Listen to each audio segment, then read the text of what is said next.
If you throw a ball straight upward at a velocity of 10 meters per second, how long will it take to reach 0 meters per second? So I've drawn a quick sketch here of a ball in the beginning, at the very tippy top, and at the bottom. And so I'm looking at three different parts.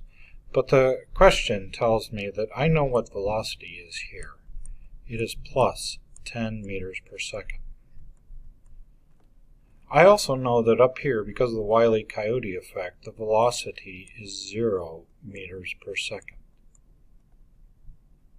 And then finally, I know that acceleration due to gravity is negative 9.8 meters per second squared. Now the fact that it's negative tells me that it's slowing down on the way up here, which is exactly true. It starts at a very large number and it becomes 0. So my givens here, acceleration due to gravity is negative 9.8 meters per second squared.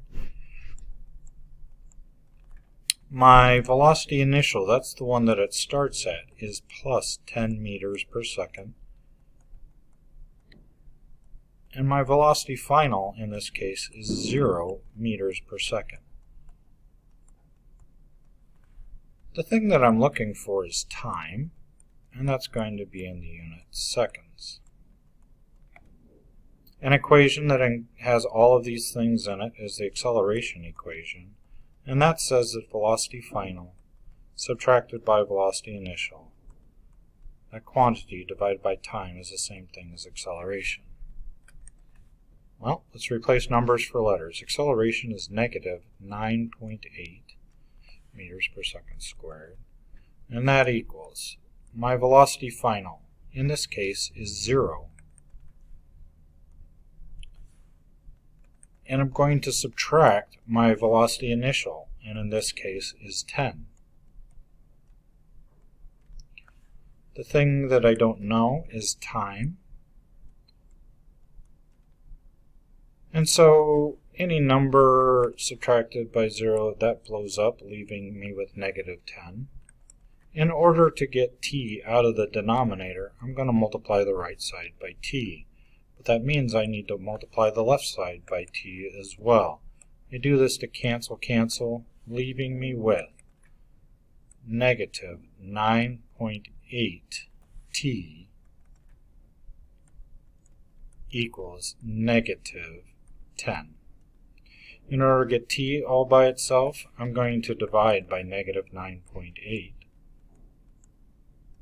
And I do this so that the 9.8's cancel, leaving me with t. But whatever I do to the right, I have to do to the left as well. And so I find that the time it takes to rise equals 1.02040816 seconds. If I go back to my problem, I see that I only have one significant figure here. And so my answer is going to have 1 sig fig. And if that were the case, time would be 1 second. But there's a second part of this question that I can do immediately after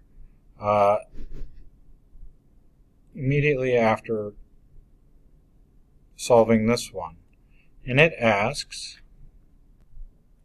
how long will it take to return to the starting point?